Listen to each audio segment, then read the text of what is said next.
It was sponsored by Skillshare.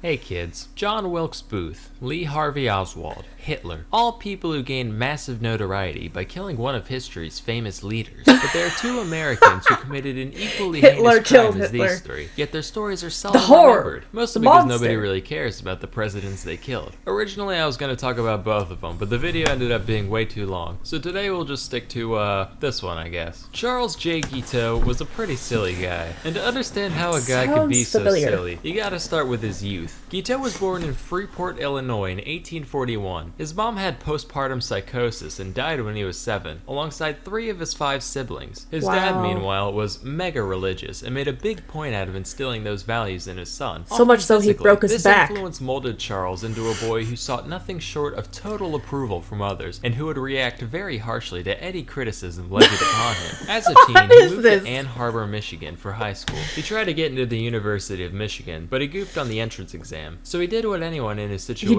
would do and said, well, so much for real life. I'm gonna join a commune. Specifically, he became part of the Oneida community in New York. In some aspects, this place was a pretty run-of-the-mill religious fellowship. From each according to their ability, to each according to their need, yada yada. But there were a couple of things that made it special. First off, they followed a doctrine known as Christian perfectionism, whereby everyone would strive to live their lives completely free of sin and reach a divine level of perfection while still on earth. Now, this isn't really unique to hardcore porn. Most people would achieve this through staunch discipline and careful self-reflection. These guys would just get together and take turns roasting the shit out of each and every member over any minute flaw they could possibly have. Real great for the psyche. They also practiced what was basically an early form of eugenics, where aspiring parents would have to submit an application and be judged by the committee on their moral and spiritual fortitude. If they were allowed to mate, children would be separated from the mom about a year after birth and raised communally in the children's wing. After all, wouldn't want any of those hopelessly flawed toddlers to think they're deserving of any affection whatsoever. Oneida also believed in what they called free love, which meant that anyone could bang anyone at any time, as long as they kept it hetero, and exclusive relationships of any kind were actually frowned upon, which seems like kind of a weird habit for people trying to 100% FC this whole Christianity thing, but whatever. But wait, you're saying, how can you have selective breeding at the same time as extremely unselective breeding? Aha! See, that's where male continence comes in. Under this rule, a pair could go at it for as long as they wanted, with the caveat that the dude's not allowed to nut, pull out or otherwise. That doesn't work very well. After all, as the Bible says, if the dick don't spit, you must acquit. Paradoxically, no such rule existed for the women. In fact, not only did the commune believe in female orgasms, they actually prioritized them, which is like unheard of in the 19th century. They'd even have the middle-aged women of the society train the teen boys in the art of holding in the old pelvic sneeze. That way, there wouldn't be any chance of conception in case the guy goofs up his first few tries. So there was a lot of rape. Guiteau joins this whole thing and endured countless blows to his massive yet fragile ego, thinking he's at least going to get a piece of this communal action. Except, the criticism towards him wasn't just a formality like it was for others. Everyone there genuinely fucking hated him, on account of the fact that he was a raving neurotic narcissist. He never caught a single piece of this allegedly free love, and after a while, they all started calling him Charles Get Out in the hopes that he'd leave. This is real. And after 5 long years of this abuse, Guiteau finally got the hint and moved to New Jersey. He tried starting a newspaper themed around the Oneida religion called the Daily Theocrat, except nobody cared, so that failed. He went back to Oneida and tried to sue the place in order to get back pay for all his voluntary unpaid labor while living there, but apparently I'm mad butthurt isn't a valid reason for prosecution, so that went nowhere. Finally he said, well, when your devotion to God has failed you, there's only one path in life curl left. up and cry. Time to become a lawyer. He managed to pass an examination to gain admission to the Illinois bar, and subsequently joined a law firm in Chicago at the age of 27, where he met his soon-to-be wife, one Annie Bunn. Of course, Guiteau never really got to be a lawyer. He only argued in one actual court case. Most of his time was spent doing bill collection for random clients. This job gave him insight into how debtors think and operate, which allowed him to turn into quite the con man, dodging bills whenever and wherever he saw the opportunity. Even on the job, he'd frequently charge exorbitant contingencies contingency fees after the fact, upwards of 75%. And sometimes he'd just keep it all and completely ghost his clients. After all, what are they gonna do? Send another bill collector? Asshole. Well, it turns out they did, so Guiteau and his wife fled to New York. Here he ditched law and started getting into politics. Specifically, he wrote and delivered a speech in favor of Horace Greeley, the 1872 Democratic presidential candidate. And he somehow got it in his head that if Greeley won, his campaign would be so greatly indebted to him that they'd fulfill his desires to be the Minister of Chile. As though a total rando like him could just, name a job and it would be his. In reality, the speech was an incoherent mess heard by next to no one, and Greeley lost by a landslide. As the years passed, Annie got real sick of living life on the run with a broke-ass bitch, and Charles was none too keen on her weighing him down either. But back in the day, you couldn't just divorce someone willy-nilly, you needed a valid reason for it. So Charles concocted the brilliant scheme of banging a prostitute and then having her testify in court. The plan worked, with the pair successfully divorcing in 1874, and the only downside was syphilis. Whoops. Guiteau started dabbling in theology again around this time. He published a book called The Truth, which was almost entirely plagiarized Anybody that writes something called The Truth, of the Oneida Community. But despite being a man of God, Guiteau was still very much a two-time environment, and moved frequently in the dead of night to keep collectors off his tail. His brother caught wind of this and wrote him a letter basically saying, hey, maybe you should pay your bills now and then so you can be,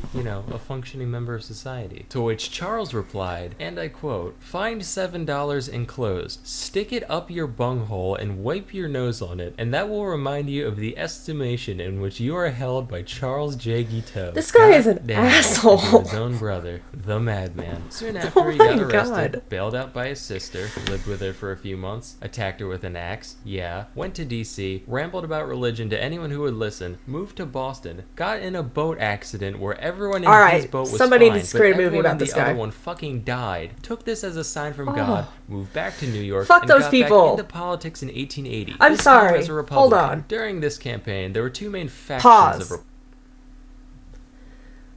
The people that survive horrific accidents, and they're the only ones that survive, and then they come out saying, it was God's will, y'all can fuck yourself. That is one of the most, empathy lacking point of view somebody could have.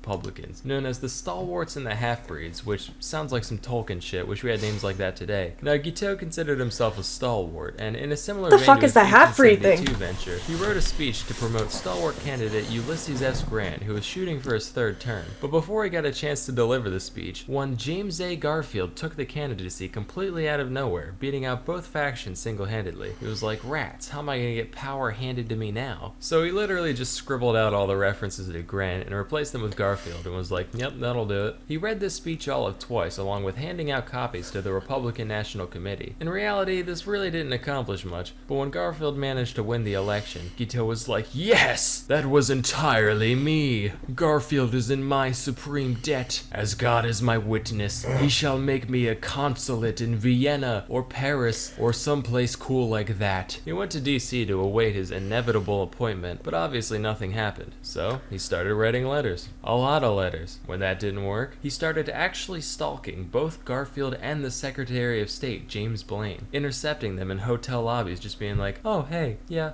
it's me, the sole person responsible for your success. Say, how about a consulship? He's acting like somebody that would assassinate you. Whoa, haha. Get out of there. Me again. How's Get that him out of there. Coming? At first they simply ignored him, but eventually Blaine snapped, screaming, never speak to me again on the Paris consulship as long as you live. Damn you, Garfield!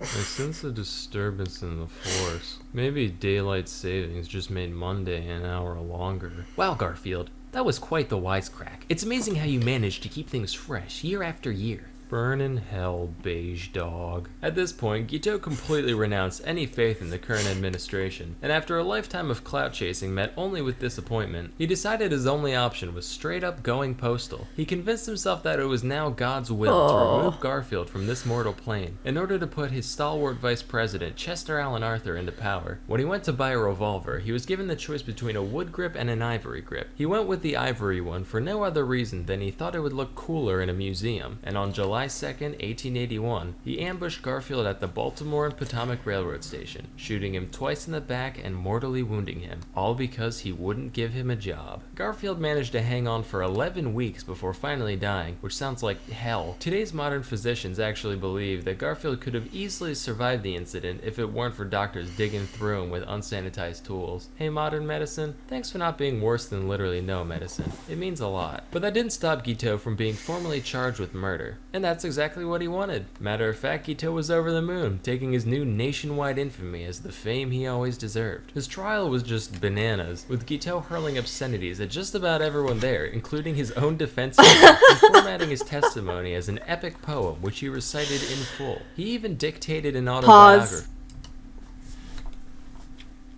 I'm watching the Waukesha parade disaster trial right now with what's his name, Daryl Brooks, and he's acting up in court just like this, basically. I highly recommend watching that trial. It's on Law and Crime Network. Waukesha versus Daryl Brooks. Hit it up. It's fascinating stuff. To the New York Herald, which, get this, he ended with a personal ad for a nice Christian lady under 30 years of age. What a baller. When the guilty verdict was read, he called everybody there low consummate jackasses, and on June 30th, 1882, Guiteau smiled and waved to his adoring fans as he was walked to the gallows, where he recited a repetitive, deranged poem he wrote that morning, which was performed in a high-pitched falsetto voice, since it was written in the point of view of a child. Oh, he asked the for cringe. a full orchestra to play during the reading, which I don't have to tell you that out of nowhere. And promptly thereafter, he was hung. When the gallows dropped, people were probably like, ugh, Jesus, it's finally over. I just came here for a nice little execution. They subject me to all that? I want my money back, frankly. So it just goes to show, you can't always get what you want. Unless that thing is getting everyone to hate you, that's extraordinarily easy. But for everything else, you're gonna need a combination of hard work and know-how. While the former must ultimately come from within, there's plenty of resources out there for the latter. The best of which is a seldom talked about little startup called Skillshare.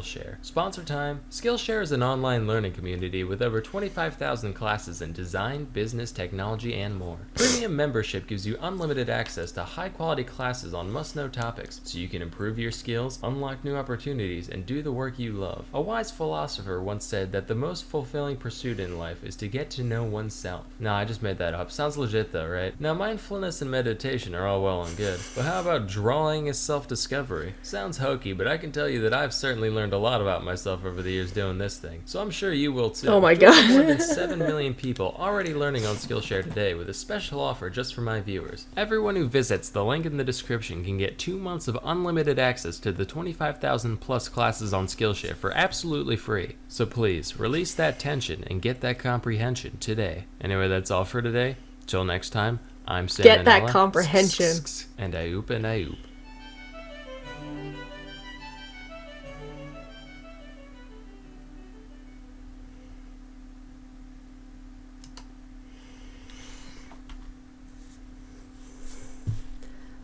That was great. That was great. That was really entertaining. That was really funny. Didn't know that much about Garfield's assassination, I'll just be honest. I know who Garfield was. That's about it. Not the most educated on every single US president. No. That's for sure. Go ahead and recommend more videos of him. I'd totally watch more videos like this. I know I've seen one video by him, and it was the video about terrare. If you know who I'm talking about, you know, and it's hilarious. If you haven't seen that one, go check it out. Anyways, I have kind of been remodeling my area a little bit. I had 2 monitors up here for the last job I had. And I quit that job and I asked them, I was like, do you want your monitors back? And they're like, no. And I'm like, great. So I have 2 monitors that I don't need taking up the rest of my desk because I have an L desk. That's where these 2 are. And then I had this part of the desk. So I have my private PC and then I had my work. And so now I have nothing here, so I can make it look more like a part of me, you know? There's one of my favorite games, Journey. Excellent game. And then I am a magnet collector, kind of. I'm trying to be. So I thought that would be really cute to put up. I don't know. Anyways, thank you so much for watching. I'll see you later.